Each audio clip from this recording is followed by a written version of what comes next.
Hey guys, I've been playing with the Google Pixel XL3 for a couple of days now, and I have to say that I love this phone.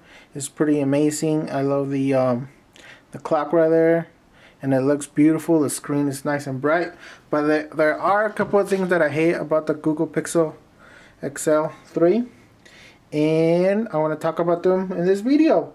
So the top 5 things that I hate about the Google Pixel 3 XL. Well, let's start with number 1. I really don't like that it doesn't have facial recognition to unlock the phone.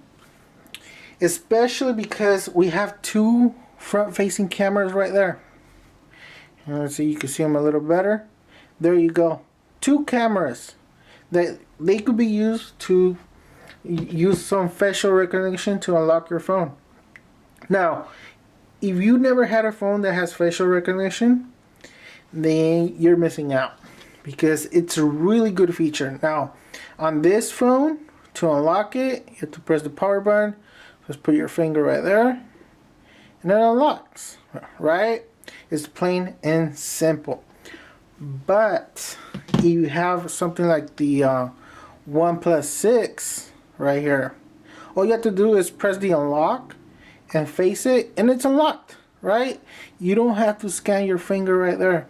Scanning your finger right there works at night when the facial recognition doesn't work. You just scan your finger right there, and that's it. But for this phone, let's unlock it. It's really fast and convenient. So basically, unlock it, face it, boom, it works. So you could even press the unlock and just look at it, boom. As soon as you look at your phone, it's unlocked. You don't have to scan it. Because sometimes you put your finger right here, you have to search for it. It takes a second, an extra second, and it's not very convenient. With the Google Pixel 3 XL, you have 2 cameras, so there's no reason why not use the software to use some facial recognition. Each time you have to look for it and then unlock it, which it's easy, but the facial recognition, it's a lot better, which is why this is my number 1 complaint about the Google Pixel 3 XL. Now, for number 2, I really don't like that it doesn't come with 256 gigabytes of memory. It only comes with 128 gigabytes. Now, 120 gigabytes, it's a lot of memory, and for most people, they're not going to use that much. But if you're like me, doing YouTube videos, memory goes really fast. So you're going to use up a lot of memory very quickly. Now, right now it's new. I have pretty much all 128 gigabytes. I haven't used it except for the system memory and some apps. Apps don't take a lot, but once you start taking videos and photos, it's going to use a lot of memory. And for the price, it should have come with 256 gigabytes. Now, the Google Pixel 3 XL comes with 64 gigabytes or the 128 gigabyte. I got the 128 gigabyte model, but I think for the price and because it's a flagship phone, it should come with 256. Now, this is the OnePlus 6, and the OnePlus 6, as you're going to see, comes with a lot more memory. Now, here it is, storage.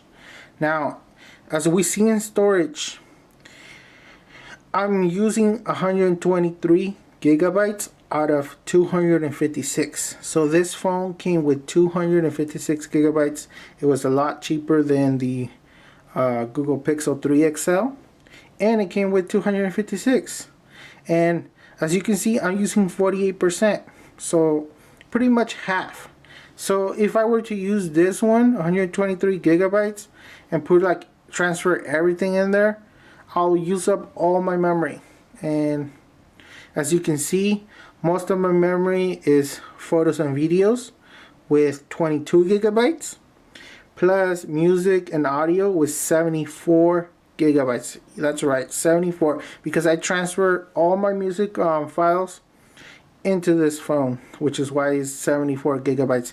Now, I don't really need it because I can use Spotify and Pandora and whatever music service to listen to songs. But there's some really old songs that I really like, and I have them on my phone. I have my entire music collection on the OnePlus 6, and I still have plenty of memories to spare. If I want to shoot photos or video, I have plenty of memory. But if I fill up with music with my Pixel 3, I'm going to run out pretty quick. So that's my second complaint that they should fix for the next version of the Pixel. Now, number 3, and this is pretty much coming to everyone. It is the notch. Look at that. Look at this. Let me unlock it. The notch. As you can see, the notch is huge. Now, you do get used to it. At first you see it and say, oh, that's pretty big, but once you get used to it, you pretty much ignore it. But my complaint isn't that it's just big, is that you can't make it smaller. With the OnePlus 6, as you can you see a notch on the top? Right? You can't really see a notch. Why is that? It does have a notch, but it's hidden. Why? Because you can hide it with the software. So if I go to the settings, I go to display, and then as you can see, it has notch display right there. So I have a hide notch area. So we put it to show the notch. Right there, you can see the notch, right? And you can use the software to simply hide the notch. So we go to the settings again, go to display, go to notch display, hide the notch, and it's gone. You can't really see it, right? But all the area you're using for the battery indicator, the Wi-Fi signal, and the clock. So you're not losing any screen area because you're still using it the same. So why can't Google do the same thing for the Pixel 3? Right? Just hide it. Or like, you don't have to hide all of it because that's a large area. Just hide half of it to make it look smaller. That's what they could do, but they haven't done it. Now, that was my third complaint. The fourth thing I don't like about the Pixel 3 XL is the lack of cases, protective cases. When you compare the number of protective cases the iPhone has compared to the Google Pixel 3 XL, it's ridiculous. The iPhone has so many cases, so many colors, so many variations of cases that you can choose pretty much anything. Now the Google Pixel 3 XL only has a few options. They're pretty good. This one is the best. It looks beautiful. This looks like carbon fiber, or looks like mostly plastic, but it's rubberized. It's nice and it protects the phone. But it's just the lack of options. That's my complaint. And it's not Google's fault. It's third-party manufacturers that thought that Pixel wasn't going to be very popular, so they decided not to make so many cases. So you only have a few options.